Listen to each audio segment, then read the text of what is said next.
Yo, what is up everybody? Kyle here, and today I want to take some time to talk about some games from my PlayStation 1 library. And while obviously there are some major blockbuster hits on this console that most of us played, you know, the Crash Bandicoots, the Final Fantasies, the Spyros, the Twisted Metals, part of the reason I love this console so much is because there is such a massive variety in this library. We're talking over 4,000 games worldwide, and I don't have nearly the full set, not even close, but I do have a few hundred. And today we're going to go through 50 games here. I have them stacked quite precariously here on my table, but we're going to go ahead, go through them, talk about why I love these games so much. And I genuinely think these are some underrated games that are worth a absolute look. So let's get into it. Now, going ahead and getting started here, we have a lot to get through. These are in no particular order either, by the way, other than the alphabetical order in which I pulled them off the shelf. So that does mean we are starting with some 007 action, and we've got Tomorrow Never Dies here with good old Pierce Brosnan. And this came out in 1999. This did come out after GoldenEye on the N64, obviously developed by Rare, one of the most iconic console first-person shooters, save for maybe Halo, I would say. Unfortunately, this one is only a single player experience, and it actually is a third person shooter instead, but I have a lot of fun with this one. It is not nearly as polished as what we got in the N64, but as an alternative, as something on the PS1 to enjoy as a single player experience, I actually find this one quite a bit of fun. It is a lot of third person shooting action for the most parts. There are some light puzzle solving elements here and there, a lot of bosses actually that are pretty fun to face off against, and you also get some other sequences that really tie things together, including a really fun few skiing sequences as well as a nice driving section with some combat elements. All around, I think this is actually a pretty decent package, especially considering that this is a pretty budget game on the PS1 nowadays. Very easy to get your hands on for pretty cheap. I do believe it did get a greatest hits reprint, but I wanted to mention this one because I do feel like it gets overshadowed compared to what else was coming out in terms of Bond games at that time, and also going into the 6th gen. I think this one is definitely worth a look if you're a Bond fan. And next up, we've got Blasto here. Good old Blasto. I actually covered this game in a previous video on the channel about shiny foil cover arts, as you can probably tell. This one has a great foil cover, not to mention the late great Phil Hartman voiced the titular character here, Blasto. This is another third-person action adventure with a lot of combat shooting elements, and this has a significant emphasis on 3D platforming as well. And this was a game that at the time was being pushed pretty hard by Sony Interactive Studios America, as well as Sony, who obviously published it for them. Honestly, I feel like this game deserved a better fate than it got. Unfortunately, I think a lot of the reason that it didn't do too hot in terms of sales and longevity is just the sheer simple fact that this game is actually very challenging and very demanding. I actually beat this game on stream, and it probably took me in the vicinity of 15 to 20 hours to finish, and that was with lots and lots of replaying levels, resetting, reloading my save to make sure I wasn't losing too many lives and continues, because these things are limited in this game. But honestly, if you can make your way through it, deal with the difficulty, I think there's a lot to like here. A lot of different level variety, but admittedly the levels can get pretty maze-like, pretty labyrinth-like. You can get pretty lost. Some of the objectives do get unclear at times, but I think there is enough charm to carry this through for a lot of people. And if you're a fan of early 3D action platformers, I think it's at least worth a look, if not worthy of adding to your collection. And next up here, we've got Bloody Roar, and you'll notice I have the Japanese copy on this one here. I tend to buy Japanese games if the price is right. Obviously, a lot of times importing them is cheaper, so you'll notice that throughout this video a lot. Even if it has a domestic release, a lot of times I'll grab the import to save some money, and this was definitely one of those cases. I really like this game though. I think this is worthy of adding to your collection if you're a 3D fighting game fan. This came out in 1997, and the unique twist on this one is that all of the players in this game have a unique beast mode in which you can switch to when you fill up your special meter. It's a fun, nice little gimmick that honestly was quite welcome, I think, for the 3D fighting game space here in 1997. On this system, I think it still holds up as one of the better 3D fighters across the entire platform, and trust me, there's a lot of 3D fighting games, so that's saying a lot. Obviously, it got some sequels as well, so I really think this one is worth checking out if you at all like 3D fighting. Definitely worthy of adding to your collection. Next up, we got a great one, and that is Bomberman Fantasy Race. And this is a game that was developed and actually published in Japan by Hudson. In America, we got it through Atlas, which means that the US version is pretty pricey, whereas this is like a $10 game. The US version is like $100. So you can see why I start importing stuff. But yeah, this is a great, basically a kart racer, but instead of being in a cart, you're on these little guys called Louis, apparently. I don't know a ton about the Bomberman lore and the extended universe, but I've been told that they're called Louis, which I think is great. They're like kangaroo-style creatures that you get to ride on, and there is some actual complexity in terms of the mechanics here, because you do have to kind of gauge your Louis' stamina, so to speak, and make sure you're not overworking them and basically burn them out. So there is an extra layer of strategy there, of course. Since it is like a kart racer, you have a whole bunch of kart racer-esque item power-ups as well. Really great colorful visuals, fun level design. A lot of these tracks just play incredibly well. There is some light platforming in some of these stages too, which adds another layer to the proceedings, and all around, I have to highly recommend this one. I think this is like one of the most underrated kart slash maybe on foot racers in all of the PlayStation 1 library. Next up, we have a very interesting one, and that is Builder's Block. And you'll notice here the US version was published by Jalico, but this is actually developed by good old Taito, one of my favorite devs ever. This is an excellent puzzle game that never gets talked about, and I think it's a damn shame because it's so unique and there's not really anything like it. Essentially, how you play is you have these little squares that you basically shoot up onto this board at an angle, and the goal is to basically create these larger squares. So either 2x2, 3x3, 4x4 on up to like 6x6. Essentially, the larger a square you can make, the larger these buildings become, and you end up increasing the population of your city. It's a very unique concept for a puzzle game, and I think it works incredibly well. There's, like I said, nothing like it. The nice thing about this release is not only do you get a very PS1 centric version here in the story mode with some very mid-90s visuals as well as a great soundtrack, but they also include the original arcade mode that is very much more a late 80s, early 90s arcade aesthetic. Also has a versus mode as well. So this is a really great package if you're at all into puzzle games and you want something a little more deep down the rabbit hole. This is definitely one I would full well recommend.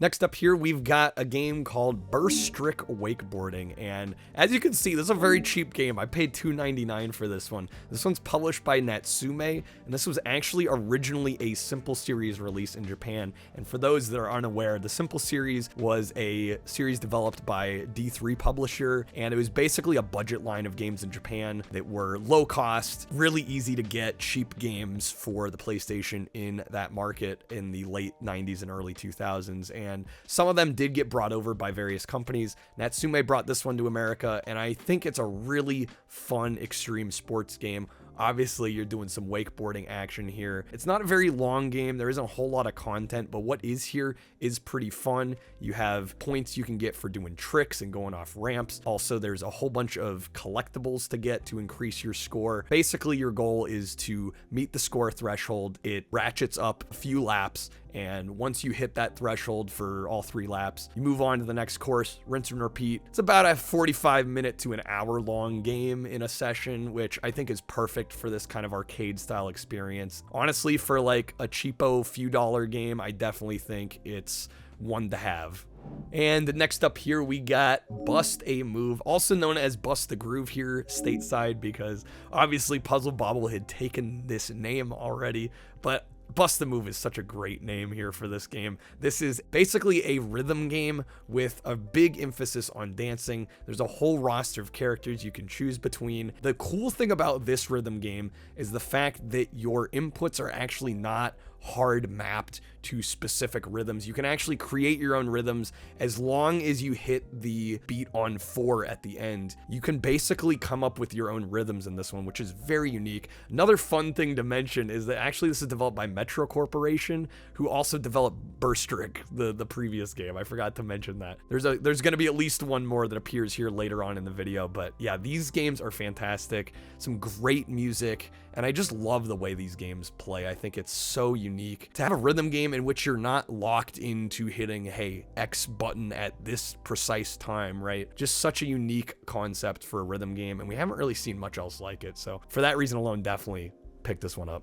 Moving on, next up we've got Destruction Derby, and this one I wanted to include not only because it's a very early game that I think did okay at the time, but I think has really retroactively kind of gotten forgot about, which I think is a shame, but also because this was done by Reflections Interactive, and I think knowing that is part of the reason that this has kind of gotten overshadowed in recent memory, because they went on to make probably most famously the Driver series with Driver 1 and 2 on the PlayStation, which were absolutely monumentally huge games, sold millions of copies. Also went on to make the Stuntman games, which I think are incredibly underrated. Stuntman on PS2 as well as Stuntman Ignition. Great, phenomenal driving games as well. This one I find really unique, not only because it's a very early racing game on the PlayStation coming out in 1995, but also the fact that it has pretty realistic damage modeling, and that is part of really the main focus of this game. Is you do have to do quite a bit of massive damage to your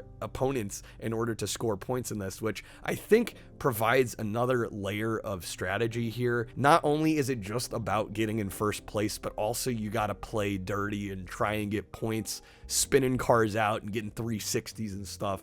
Just a lot of fun. Every time I throw this on, I have a good time with it, and I definitely think it gets overshadowed nowadays. So Destruction Derby, awesome game. There are some sequels as well. Another phenomenally underrated puzzle game here. We got Devil Dice, and this is one that I feel like almost nobody knows about, and it's a damn shame because this is one of my favorite puzzle games, period, and it was an absolute shock and surprise when I finally picked it up and played it and got really sucked in. This is essentially a game where you're playing as this little devil guy. I mostly play the endless mode because I think it's the most addictive mode, frankly. You are going around this board. It has all these dice. You can basically stand on the dice and walk on them and rotate them, and basically you're rotating the faces, and your goal is to match the faces with the dice around it. If it's got 5 dots, you need more dice to actually clear them. You'll need 5 dice with the 5 facing up. If all those are touching, it clears all those from the map. Now, the 1 is a bit of a wild card because basically if you can clear that one, it will clear every other one on the map. And it's just a really fascinating little puzzle game here. And I've had runs of this go incredibly long, like hour and a half, 2 hours. And it's intense and super satisfying and adrenaline pumping the whole way. I think this one is absolutely one of the most underrated PS1 games, possibly in the entire library. I think it's that good. Another one of my absolute favorites coming up here, we've got Die Hard Trilogy. Now, this was developed by Probe Software, and this was actually developed in tandem by the same studio, admittedly like a B team, while Alien Trilogy was also being worked on. And I feel like this one gets a little bit overshadowed by that game because this was the B team. It was made with significantly less resources, with a tighter time frame. I gotta give props to the B team, man. They're limited, they're crunched, and they end up putting out basically a game that is 3 games in one. This covers the first 3 films, and each film gets a different gameplay style, and they're all done really pretty well. The first game features basically third-person shooting gameplay, which you're working your way up Nakatomi Plaza floor by floor, just clearing everything of enemies. The second movie gets a light gun shooter treatment that also has really great mouse support, and that's actually how I've finished the second light gun shooter mode here, was with the mouse. It's very hard on controller, but yeah, mouse makes it a lot easier. And then the third movie gets a driving game, and really this could have been 3 different games, which just absolutely blows my mind for being like a 1996 game done on a tight time frame, a tight budget, and they basically release 3 games in one that could have been released separately and would have stood on their own merits. I think this is just absolutely one of the most incredible releases possibly in video game history, and it does not get talked about enough. I've thrown this on so many times, I've lost track of how much I've played this one. Really great, lots of replay value, tough game, but 100% wholeheartedly recommend. Next up is a really quirky fighting game called Evil Zone, and you'll see that little Titus Fox logo, but I promise this game is absolutely fantastic. I gotta give them credit. They kind of knocked it out of the park on the PS1, especially with this and the next game we're gonna talk about. This is a really fun 3D fighting game that is actually pretty deceptively simple because there are only 2 attack buttons in this one, and you might think, man, that probably makes for a pretty lame fighting game, but there are quite a few different button combinations which provide a whole host of different attacks. Honestly, it's surprisingly deep and mechanically complex, all things considered, but the real kicker for this one is the fact that the story mode has different stories for each character, and they're all presented in an anime cutscene style presentation, and they're really well done and actually done by the animation studio AIC. And this was also developed by Yuke's, who later went on to make a lot of the SmackDown games. Great developer here, great animation studio doing the cutscenes, and just silly off-the-wall voice acting and great localization to laugh at and just absolutely enjoy it. All around, really fun title.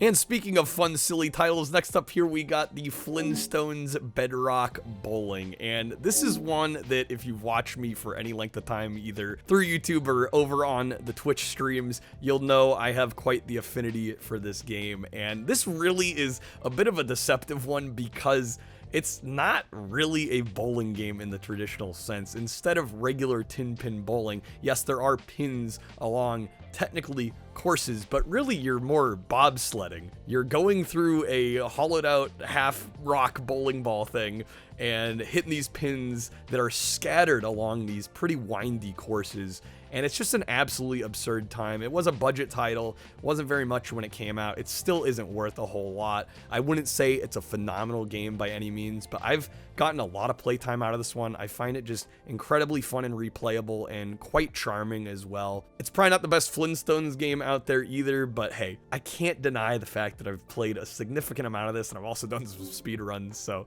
gotta give credit where credit's due. Flintstones Bedrock Bowling's a good time.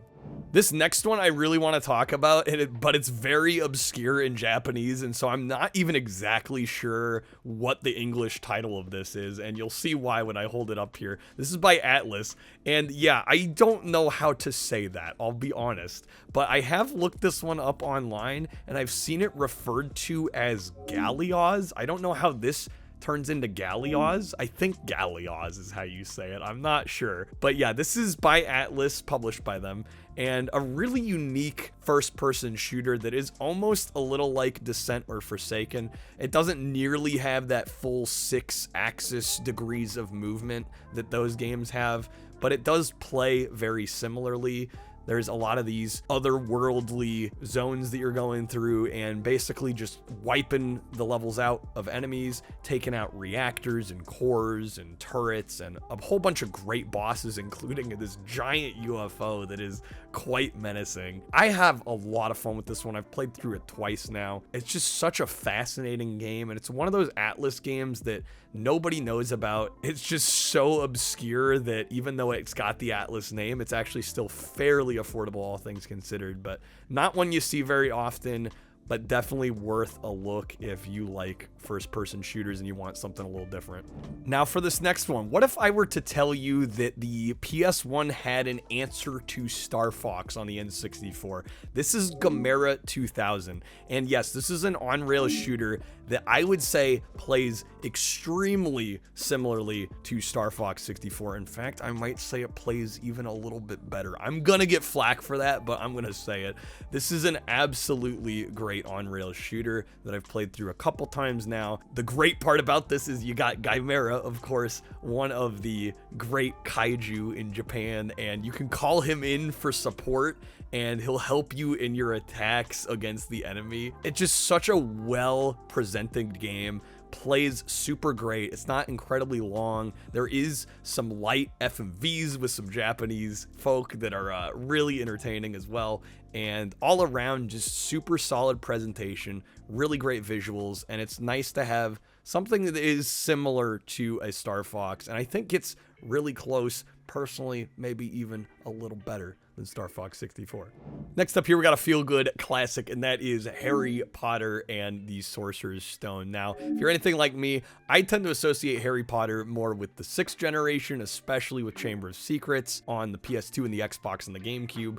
But yes, there are a couple of PS1 Harry Potters. We did get Sorcerer's Stone as well as Chamber of Secrets, and both play pretty similarly. I happen to have Sorcerer's Stone here. I think both are quite fun. Obviously, these aren't going to be nearly as fleshed out as some of the later entries in the franchise. You're a little bit more limited in terms of sense of scope and scale of the Hogwarts grounds, as well as Diagon Alley and all the classic Harry Potter locations. But this game, I feel like, does a pretty good job of distilling the magic of Harry Potter within the limitations of the PS1. You get a variety of different gameplay modes here. A lot of it is kind of action adventure platforming, but you do get some light Quidditch elements, catching the snitch. You get some broomstick training and riding. You do get a very interesting sequence in Diagon Alley in Gringotts with the minecart on rails. Absolutely crazy sequence that admittedly might make you a little motion sick if you're prone to that sort of thing, but all around just a really fun game. It's not perfect by any means. There's definitely a little bit of that late era budget PS1 jank to this one, but all around, I think it's a solid like B+ kind of game, and it's just a fun licensed title that is better than you might expect. And I did say the Titus Fox would be back, and he's back with another banger. We got Incredible Crisis here. In fact, I would say I probably like this even more than Evil Zone, which is saying a lot because I really like Evil Zone. This is an absolutely phenomenal minigame compilation. It is extremely Japanese, which even more surprises me, the fact that Titus bothered to localize this, but I'm so glad they did. This has over 20 minigames, and unfortunately, in fact, it is missing a couple from the original Japanese release, but you get the vast majority of the game here, and it doesn't really affect the proceedings too much. You basically take on the role of this Japanese family. They're called the Tanio family, and you play as the mother and the father, as well as their 2 children. You basically go through the most hectic, insane day you could possibly ever imagine. There are a whole bunch of gameplay styles here across various genres, and it's all tied together extraordinarily well. I think this is an absolutely great package. The only unfortunate downside is the fact that this is a single player only experience. I think this would have absolutely benefited from some multiplayer action, but all in all, if you're looking for a party game that's very Mario Party-esque, but maybe you're playing by yourself and you want kind of more of a cohesive story-based element to your gameplay minigame action, this is a really good option. Also has an incredible ska soundtrack, just a lot of charm, a lot of wit, and it's just an absolutely fun experience. And actually, next up, we have another really interesting localization here with Irritating Stick. This is a game that actually is based off a game show in Japan that essentially the goal is you have this wand that you have to guide through these courses, and you have basically wire on both sides. And if you've ever played like Operation, if you touch either side, you get zapped and you lose. And so this is basically a video game adaptation of that Japanese game show. This one really did not do very well. It's a pretty rare, or uncommon at least, release. It was pretty lambasted by critics, and while I could see some of the critiques here, it is a very strange game, and it's got a very limited appeal, admittedly, but I found myself actually getting quite into this one. It is quite tense at moments. It does require quite a bit of concentration, quite a bit of effort, quite a bit of focus. This game does have mouse support, but it's frankly pretty poor mouse support. I actually find this game easier to play on controller. That being said, it's still not very easy. But yeah, this is one that I've thrown on a couple times. Not a ton of content. You only get a handful of courses. So it's probably one that I couldn't recommend to everybody. But if you want something a little wacky, a little weird, a little wild, Irritating Stick is definitely an interesting one for you. Another great recommendation here, we got Jumping Flash, and this is one I wanted to mention because although it is on the PSN and you can get it on modern PlayStation consoles, I'm so glad that Sony put this one up on the store. I do feel like this one gets quite a bit overlooked because it was a very early PS1 release, and it's probably one of the earliest examples of a console-based 3D platformer, and I absolutely love this game, as well as the sequel Jumping Flash 2. I still need to play the third game that was Japan only, called Rabbit Mon Dieu. I would like to get to that one at some point, because I just find these incredibly great examples of what really was a very new genre at the time. You got to remember, this was pre Mario 64, this was pre Bubsy 3D on the PS1, before really 3D platforming had become standardized, before the controls had been really dialed in and figured out, really where the genre flourished in the 6th gen. This was really a trailblazer in many regards, and I still find it incredibly fun to play today. It does have some tank controls, obviously being pre-DualShock, but it plays incredibly well, all things considered, and I still have a lot of fun with this one. I think if you want to see a phenomenal, really early example of a 3D platforming game, and one that still holds up, Jumping Flash is definitely one to check out. This next one's a really underrated fighting game, and that is Kamen Rider Agito. And this one is so rad for a number of reasons. Now, first of all, I want to start by saying that I really know basically nothing about Kamen Rider other than what I've gleaned from playing a lot of the PlayStation 1 games, just because I love this console so much. I've delved so deep into the library that I've really actually learned about franchises I had no idea about otherwise. And this is a very popular franchise in Japan. It is very Power Rangers-esque in its presentation and how it's presented, as well as, you know, the characters' designs and the costumes and such. This is such a fun fighting game. There are a few other Kamen Riders on the PS1, but I think my money goes to this one for a few reasons. Essentially, your goal is to obviously defeat the other opponent, but the way you do that in this one is actually you have this meter that fills up to 100%, and then you can pop off a special attack that is basically an instant kill. So basically you're just working up your percentage to get to that 100%. You pop off the special, it takes the enemy out. And what I love about this is all the specials have really great cutscenes that are just super fun to watch and have great animations. And at the end of every match, your opponent literally spontaneously combusts and explodes. It is absolutely magical and wonderful. This game can be beat very quickly though. There's not a ton of content. It's pretty quick to get through. I've gotten credits in this in like under 15 minutes, so just be warned there. There is quite a few different modes as well though. I just have such a fun time playing this one every time I throw it on. Definitely underrated.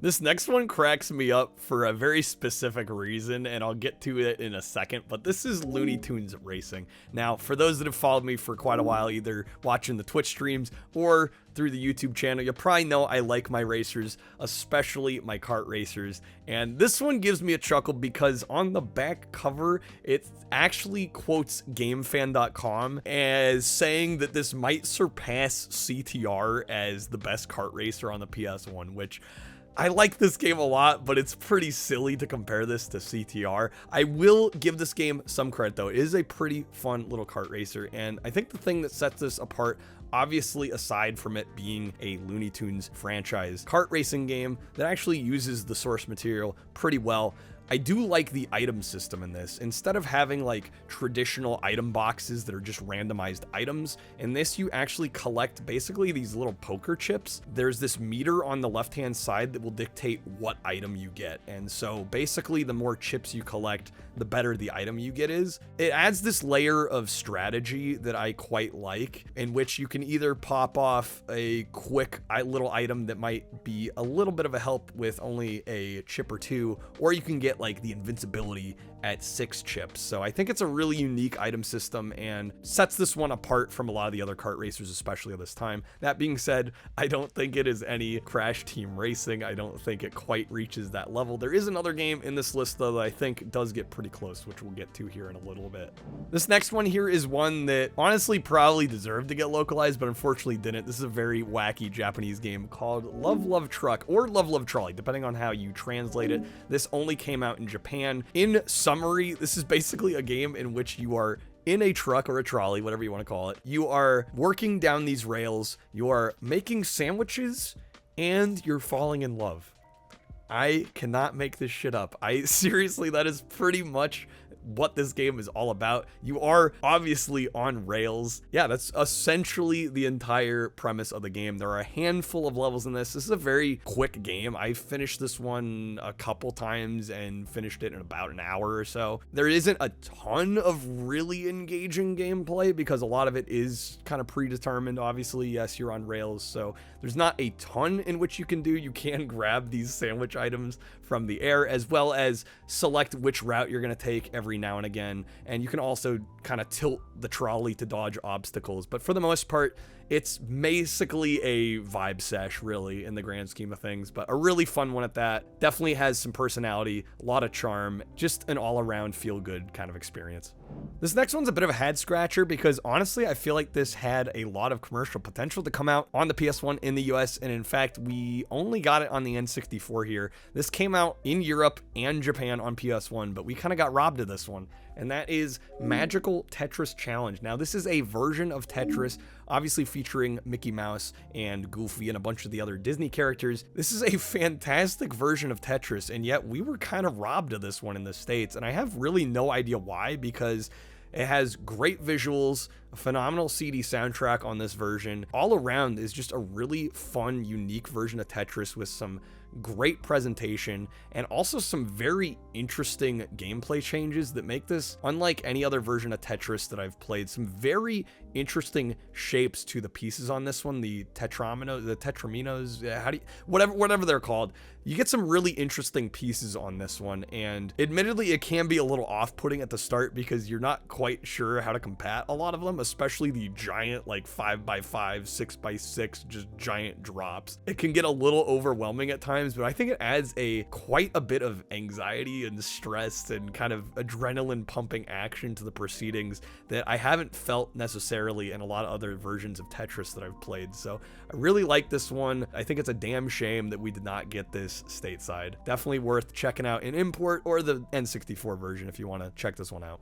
This next one might have a decent case for being one of the weirdest spin-offs in gaming history, and that is just frankly because it is so vastly different gameplay-wise from its parent franchise, and that is a little game here called Monster Farm Jump. Now, this did come out in the US as Monster Rancher Hop About, and obviously is a spin-off of the Monster Farm, Monster Rancher franchise. For those that are unaware, the base franchise is kind of a monster breeding / raising simulator, kind of like some of the Pokemon games, you could say. They were notorious for allowing you to put basically CDs into your PS1 and create monsters from that. Now, this game doesn't have that functionality, and it also plays nothing like the other games. And in fact, this is pretty much a pogo sticking platform game with some puzzle style RNG elements. It's very fascinating. I've never played anything quite like it, but I've played through this one a couple times and I have so much fun with it that I had to recommend it. Like I said, there are these tiles on the board that are kind of adding this puzzle style element in which, depending on the tile you land on, can either help or hurt you. There's a whole bunch of different effects that can occur and take place that can either get you closer to your goal, finishing the stage, or actually make you lose a hit point or throw you off the map or any sort of crazy stuff. It is a really fun game, one that I've played a few times now, and even though it is nothing like the games that basically it spun off from, I do think it's worth checking out. If the gameplay at all looks interesting to you, I find this one incredibly fun. Now, this next one is one I'm really glad to be able to talk about a bit here because I have quite the history with this game, actually. And this is a little game called Motor Tune Grand Prix. This is another one that you're probably familiar with if you've watched me for a long time, the Twitch streams or the YouTube. And this is one that is essentially a kart racer for all intents and purposes, but it plays much more like a simulator than you might expect. Of course, it has item power-ups as you'd expect from a kart racer, but this was actually developed by Polyphony Digital. Yeah, the Gran Turismo devs. This was back when they were known as Poly's Entertainment, before Gran Turismo really shot up into the stratosphere, and basically that's all they made, since. But this was basically what convinced Sony to allow them the funds and the time to make the first Gran Turismo game. This is actually technically the second game. There is a Japanese exclusive first game as well. This is a much better, more polished experience than the first one. Great graphical style here, as you can probably tell. Just absolutely really fun toon-like characters and these carts that bend as you take these turns on the track. This is one, like I said, that I have quite a bit of history with because I had just booted up one night on stream. There isn't admittedly a ton of content on this one. There's only 5 main maps, and so I ended up putting a speed run up of it. And at the time, it was basically just like, play the game as fast as you could. But I had the absolute pleasure to watch this game go from just a play quick and good game to seeing this game get absolutely busted apart in the speedrun community. A few good friends of mine, Diochomp, Saffron Citizen, Lazy Curler, Booscop as well. I got to see this game basically go from a speedrun that people just did casually for fun to one that actually turned into something pretty major. I was just floored to be a part of that and see it happen in real time. So I have a lot of fond memories with this one, and I'll always cherish it for those reasons. But in addition, it's just a fun kart racer that is absolutely worth adding to your collection. A great example of one that came out in 1996 and crushed it. Great game. Polyphony Digital has crushed it ever since. Speaking of kart racers, did you guys know that NASCAR actually got a kart racing game in the PS1 era? Yes, we got NASCAR Rumble here. And I want to say, if you've avoided other NASCAR games because you feel like they're a little too much of a simulator style experience, you don't want a bunch of oval tracks that you're just doing laps and laps and laps around, I can assure you that this plays pretty much nothing like those. The only real constant between this and other NASCAR games are the actual cars themselves. Otherwise, here you get a whole host of really unique, interesting tracks, as well as kart racer style power-ups, including probably my favorite. You can throw a twister that basically throws enemy cars into these tornadoes. And like I said, there's a whole bunch of other power-ups as well that are quite fun. All around, I think if you have passed up on other NASCAR games for the reasons I previously mentioned, and you tend to like kart racers, more exciting games, ones that don't take themselves nearly so seriously, I think this one is actually worth checking out.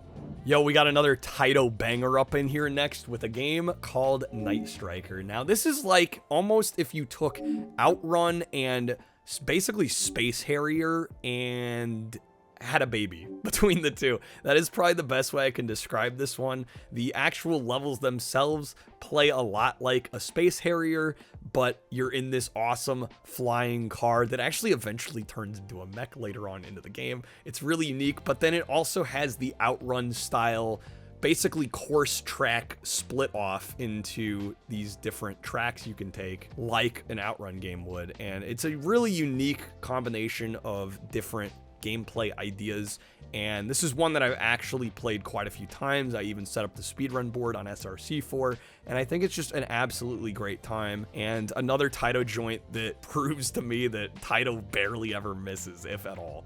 I know my editor Denis is gonna have a field day with this next one because it's one of his favorite games of all time, and it's actually one that I quite like too, and that is Ninja Shadow of Darkness. This is developed by Core Design and published by Eidos, and this actually came out as Core Design really was starting to really take off with the Tomb Raider games. This actually came out between Tomb Raider 2 and 3, and unfortunately I think being sandwiched in between those games kind of meant that this game didn't get maybe nearly the spotlight, the attention that it probably deserved. This is a really interesting 3D beat-em-up slash platformer with some really great action adventure elements thrown into the mix as well. I find this one incredibly fun. There's a whole host of different weapons and power-ups and abilities, and it's just all around like a really well-made PS1 experience for the time.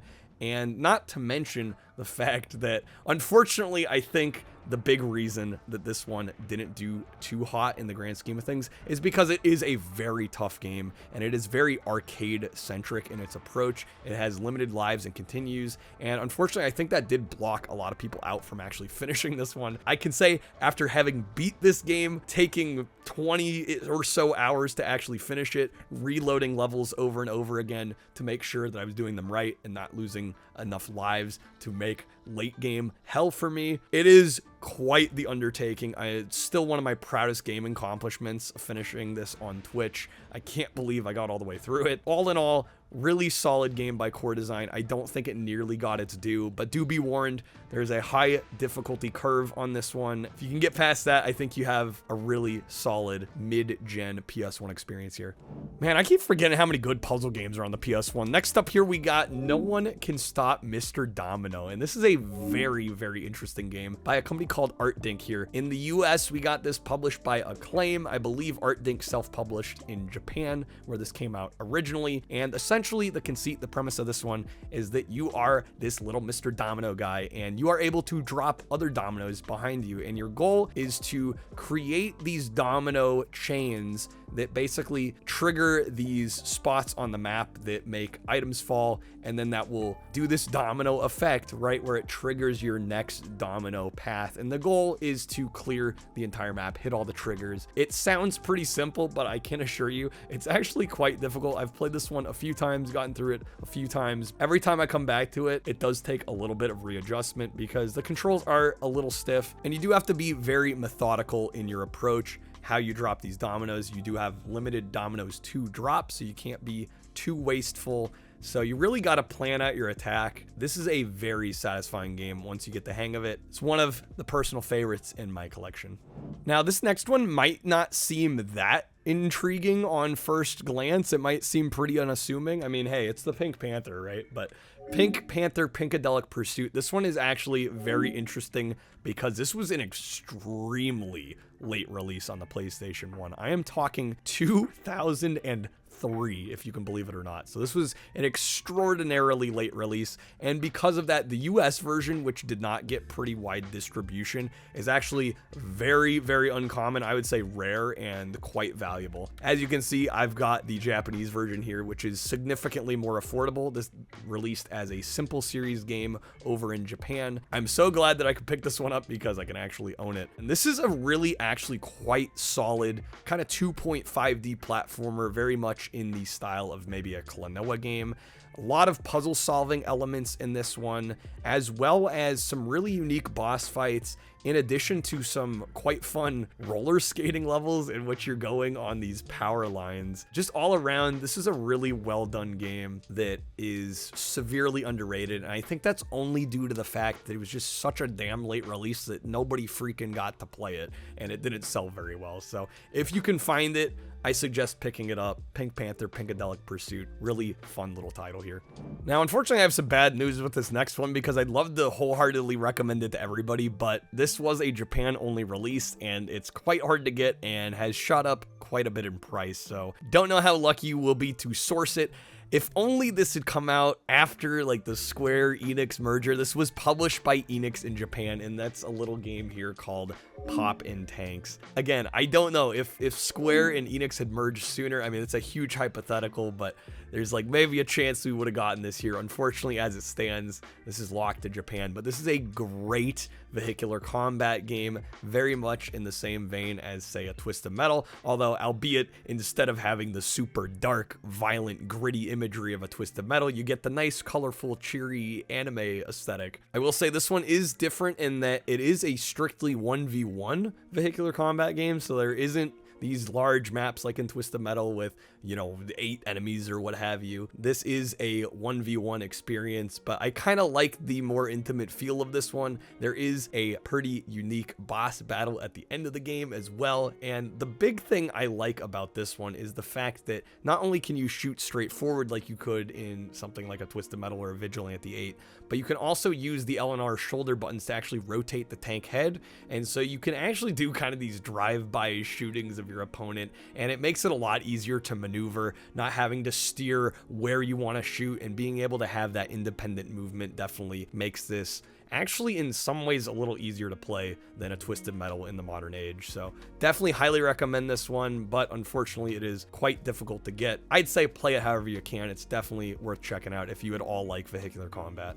And this next one is another one that has gotten love from me across my Twitch channel as well as the YouTube, but I can't hesitate to, you know, refrain from talking about it again, and that is Ray Tracers. This is a game that I'm so glad got localized. I'm surprised by THQ of all companies, But this is actually another Taito joint, dude. I'm telling you, these Taito games slap. They're so good. And this is essentially, if you've ever played the Chase HQ franchise by Taito, this is basically their 3D-ified edition of it that plays very similarly to those games. Essentially, you're working your way through these maps on a time limit. You get to a boss at the end of each stage. Basically, your goal is to just ram them, drain their health to 0, and then you're on to the next. And it's a very simple, arcade-centric style gameplay loop, but super satisfying. It's not a very long game, which is definitely a downside, especially considering the price on this one is starting to go up, but I do really like this one a lot. I've replayed it multiple times, so I do think if you're at all into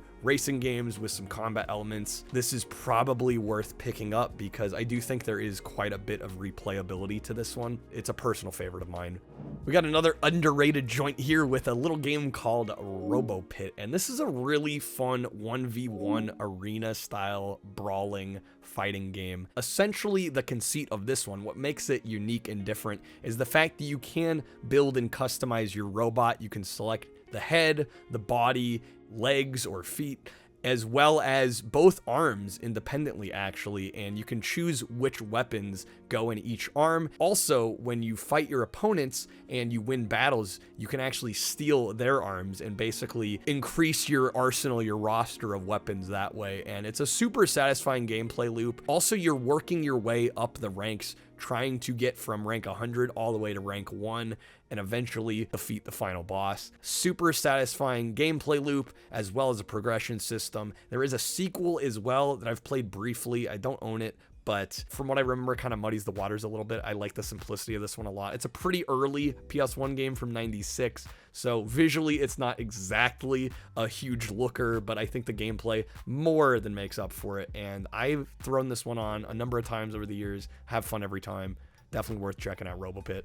Next up, we got another Japanese exclusive here with a little game called Rock and Riders. And this is a really cool one that is, for all intents and purposes, a snowboarding game, although kind of like a later game we'll get to here soon. Not all the levels actually have snow. Essentially, you are working your way down these sloped levels and you have enemies also racing with you, and the cool aspect, the cool slant to this game is that you can actually run into said enemies and you can actually grab musical instruments from them, and you'll notice there's a set of meters, like VU meters, on your UI, and as you collect more of these musical instruments, you get more of these meters, and actually the music for the game fills out as you collect more of these instruments.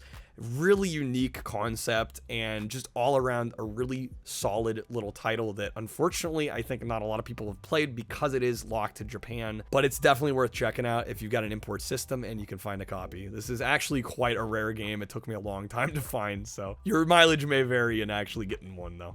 Next up, we got another vehicular combat game actually, and this is by the boys that know vehicular combat. We got Road Trip Vacation 2012, and this was actually developed by Single Track. Yes, the Twisted Metal developers, and this was after they had left Sony over some disagreements with their contract, and they actually got bought out by GT Interactive Software, and they did a game before called Critical Depth for them. This one I think is the one that I would recommend for people that really like Twisted Metal. This really is Twisted Metal through and through, with some actually really unique extra mechanics that make it, I think, worthy of an addition to your collection. And the biggest one being the tourist system in this game. How it works is you're vying with the other vehicles in these arenas to grab a tourist, and you can go around. Once you have them, you start earning your cab fare, and you can get even more bonuses by finding these landmark photo opportunity spots, and if you hit those, you get big cash bonuses, and the cash you can use to either heal yourself or buy better weaponry. And it's a really unique, rewarding system that I quite like. Also, additionally, just the locales here are really fun. It's a lot more bright and colorful of a game than the Twisted Metal games, and additionally, you have a really great ska soundtrack that is quite fun. You got some mighty boss tones in here. Really solid time, and I think if you're into vehicular combat at all, this is one that you really should not pass up.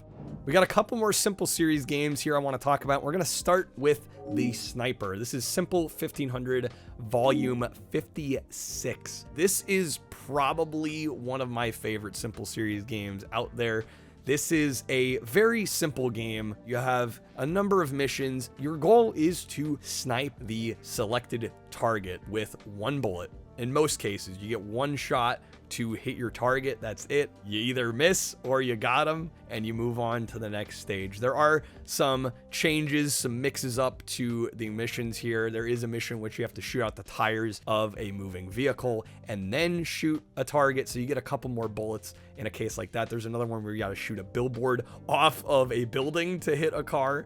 There's a lot of fun variety in this, considering it's not a very long game. It's got a very noir style aesthetic, and you might recall I did cover the sequel to this on the PS2 Simple Series video we did a little bit back, and I would say this is definitely the better game, although Sniper 2 has its own merits, mainly the Comic Sans and bad localization. But yeah, this one is quite good. Don't need to know Japanese to play it, and a really just solid little arcade style sniper sim. And the other Simple Series game I have to share with you here actually is the next one up, number 57. It sits right next to the Sniper in the collection, and that is The Maze. Honestly, between the two, it's pretty hard to call which one I like more. This one is also fantastic. A very arcade-centric game once again, and the premise here is that you're in these series of labyrinths, and it's a 1v1 in which you're trying to collect 3 keys, and you're actually forced to do some combat because the opponent will have one of your keys to start. So there is some combat forced there. Get the 3 keys, you get to the exit and where your opponent spawned, and you win the match. Rinse and repeat a handful of times, and you've made it through the game. Pretty fun little experience. Also has, of course, a multiplayer mode, as you'd expect. But I have so much fun with this one. I set up the SRC page for this one because I just love playing it so much, and thought I'd do a speed run of it. Really solid little time. One of the better Simple Series games on the PlayStation 1, in my opinion. We got another Natsume localization here with a little game called Skydiving Extreme. And this is another one actually by Metro Corporation, the Bust the Groove people. This one actually plays a lot like a Bust the Groove, surprisingly. You'd think, how does that work? Well, basically you're doing kind of skydiving acrobatics. You do it through a series of QTEs, which might sound kind of lame at first, but I can assure you is actually quite fun, quite engaging, and actually pretty tense in the later matches. If you are able to keep a chain going of solid QTE inputs, you actually can throw attacks at the other player that will screw them up and impede on their progress. It's a really solid little game. Very cheap, very affordable, basically bargain bin basement kind of stuff, but I've played this one a few times now, and it's a lot of fun. Solid music, good presentation. Honestly, like more engaging gameplay than you would honestly think, so I'd recommend this one for sure. Now, this one I love talking about because I think a lot of people aren't aware that this franchise actually exists anywhere besides the N64, and no, we're not gonna cover the stupid DS game either, but we do have Snowboard Kids, and this is Snowboard Kids Plus on the PlayStation 1, yes.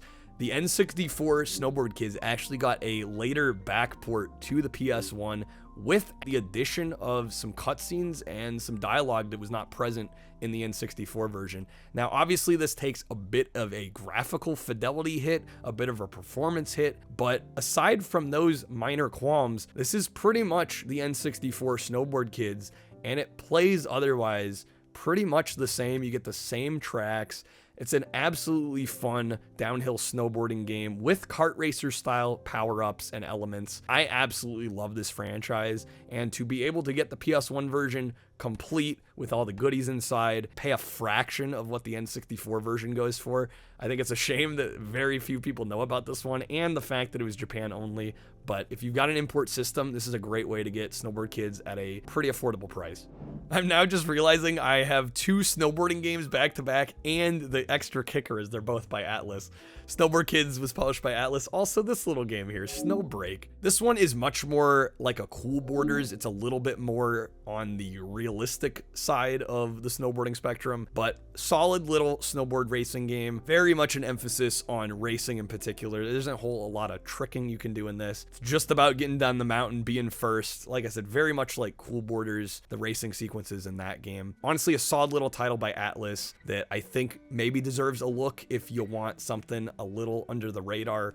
Again, a lot of these like Japan only Atlas games, not a lot of people know about, so I wanted to spotlight this one.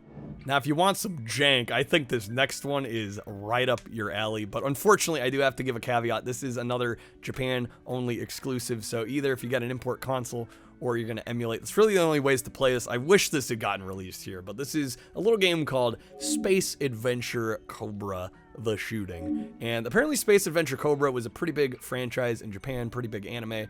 I don't know much about it, but I will say you don't need to know about it to play this game. This is a 3D action adventure third-person shooter that is just absolutely wild and ridiculous. I can't tell you how much that this game distills what I love about the early 3D era into one package. It's just absolutely absurd. You've got your character model that's 3D rendered, but then all the enemies are 2D sprites. You're throwing lasers at people. There's driving sequences in which you're flying through the air. There's a helicopter sequence in which you're dodging buildings and snaking through buildings. There's underwater sequences where you're swimming through labyrinths. Just absolutely absurd. Don't need to know Japanese to play this and enjoy it, though. I think it's almost better if you don't know what's happening in the cutscenes. Just all around a really fun time, and I grin ear to ear the few times that I've played this through now. Absolutely a banger of a early 3D PS1 action adventure.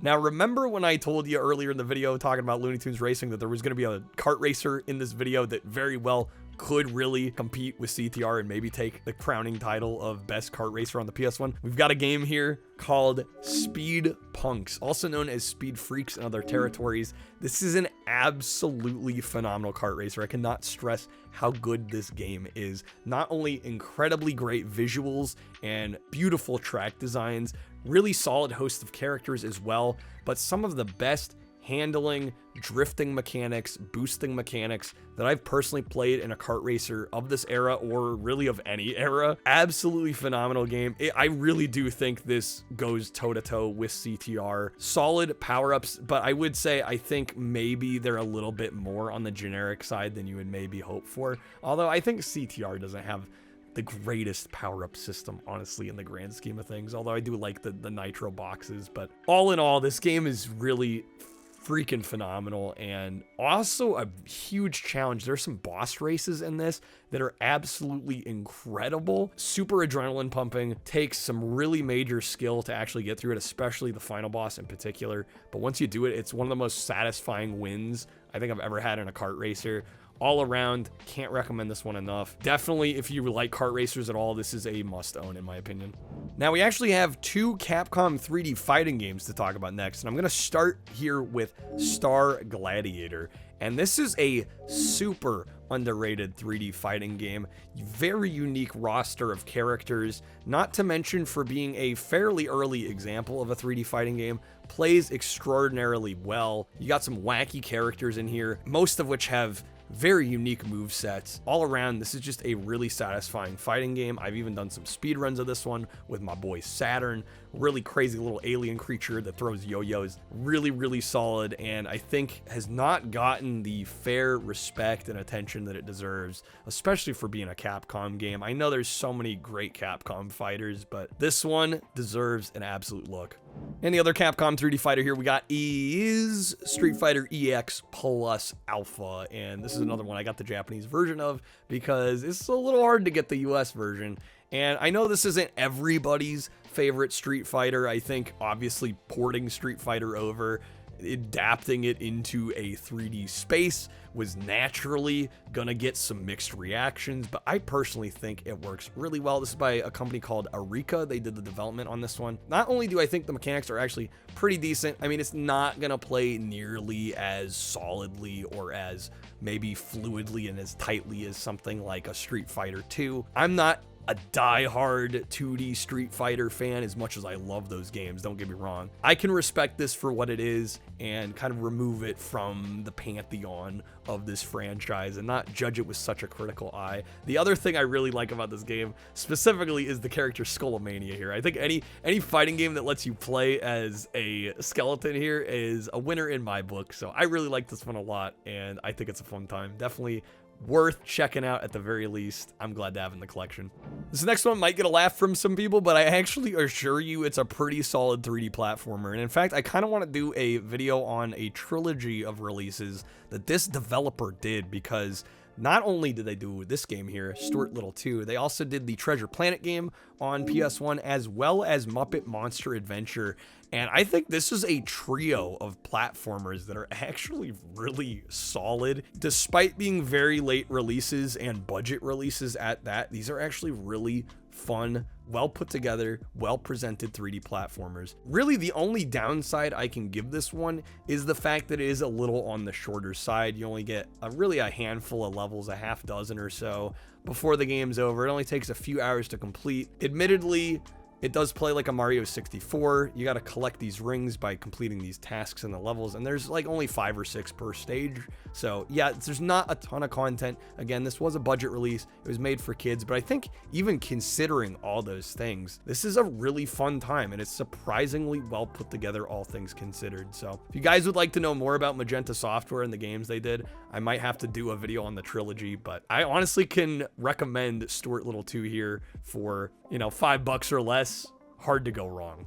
Now, I'm sure some are going to be surprised by me sneaking an RPG in here, but I actually really do want to recommend this game because it's a Squaresoft game that pretty much nobody talks about. I think it got overshadowed by all the other fantastic RPGs, not only by Square, but other companies on the PlayStation 1. It's a shame because this is a really good action RPG, and that is Threads of Fate. Now, I got to give shout outs to my boy Nate Graves for sending me this copy here. This was a sealed copy, actually. I got to open this live on the stream, and it was a magical moment, and got to play through the entire game. This is about a 15 to 20 hour RPG. There are 2 characters. I played through as Mint for my playthrough. Now, the story does change pretty considerably depending on which character you choose. This is a really solid, well-written, well-paced, well-designed action RPG. I really enjoyed my time with this one, and I was really glad to be able to play through it. This is a bit of a hard one to get. It's definitely shot up in price. If you can get your hands on it, though, it's definitely worth a playthrough.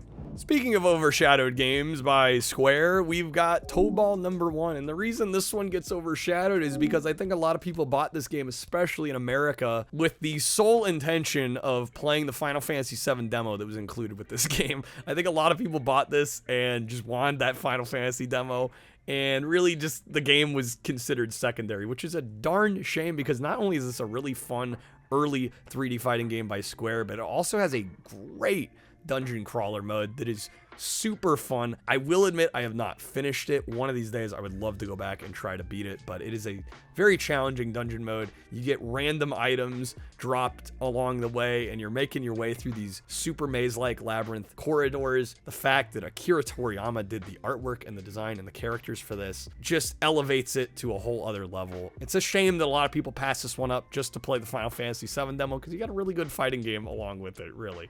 For those that are big fans of Parappa the Rapper, maybe, or Umdrammer, which we covered in a previous PlayStation video, I do want to spotlight this game here. This is called Vib Ribbon, and this is by Nana on Shaw, who did develop those other games. And unfortunately, we did not get this one in the States. This did come out in Europe and Japan. I have the Japanese version here. And this is a really fascinating, unique rhythm game with an excellent presentation style that is unlike just about any other game I've played. It has this vector style graphical quality to it. It's so fascinating, so unique. The game actually really just illustrates what buttons you need to press by these different shapes in the vector graphics, and it's such a smart, simplistic, beautiful way to approach it. Some great music here as well, and just all around a very unique title that does not get enough love.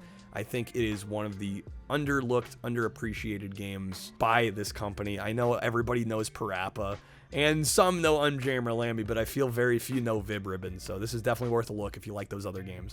Did you know Jurassic Park got a 3D fighting game on the PS1? Yeah, they actually did, and that is Warpath Jurassic Park here. This is actually done by Black Ops Entertainment that also did Tomorrow Never Dies way at the start of the video, and this is a really decent little 3D fighting game. Now, I'm not going to sit here and say it's some masterpiece. It's definitely not. But I have enjoyed this game quite a bit playing through it over a number of times. And in fact, the gameplay probably will look a little samey here because honestly, at this point, I pretty much speedrun the game. Styrak is like the character to use during the speedrun, but just a silly little, very cramped 1v1 arena fighter, honestly, in the grand scheme of things. Like, the arenas aren't huge for these giant dinosaurs, but you get a nice selection of locales from a couple movies. Presentation's pretty solid. The gameplay is good enough to hold you through. I throw this one on every now and again because it's actually a decent little time, and speedrunning it is also quite satisfying as well.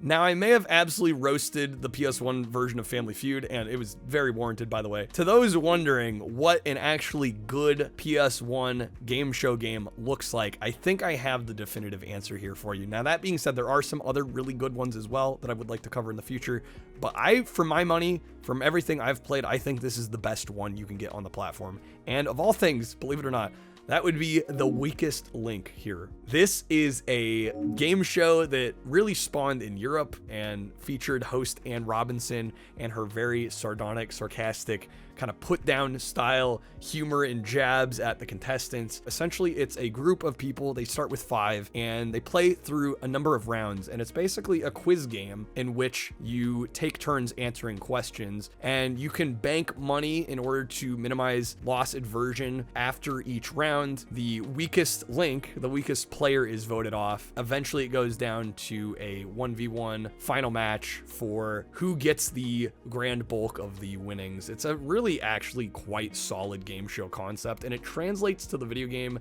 very, very well. The presentation here is really solid. Lots of different questions. I've played this game a number of times and I've gotten very few repeats, which is usually a problem in a lot of these PS1 era game show games. So all around, really solid experience, and I think it's the best game show game on the platform.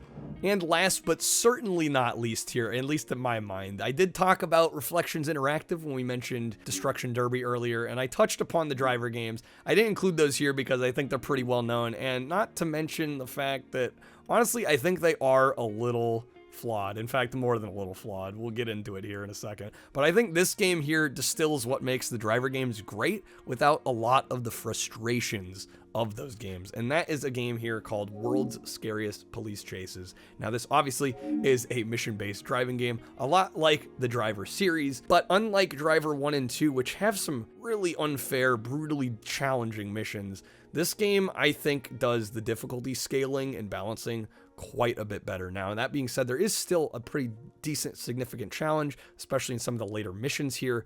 But all in all, I think this is not only a more fair game, but also in addition, because it's based off the Fox show here and it's about police chasing, there is some gunplay elements as well. I find that enhances this experience so much more. So not only do you get a lot of the mission styles from a game like Driver or Driver 2, but you also get additional mission styles because this has basically extra mechanics that those games didn't. So all in all, I think this game is really well presented. There's also a fantastic announcer from the TV show from Fox that also appears in this game and just adds that extra level of oomph, that extra polish to this one that I think makes it really solid. This one's incredibly underrated. I think if you like the Driver games, you'll probably like this even more. And even if you didn't like the Driver games, you thought they were bullshit or too hard, check this one out. I think it's a lot more fair. I think you'll enjoy it a lot more.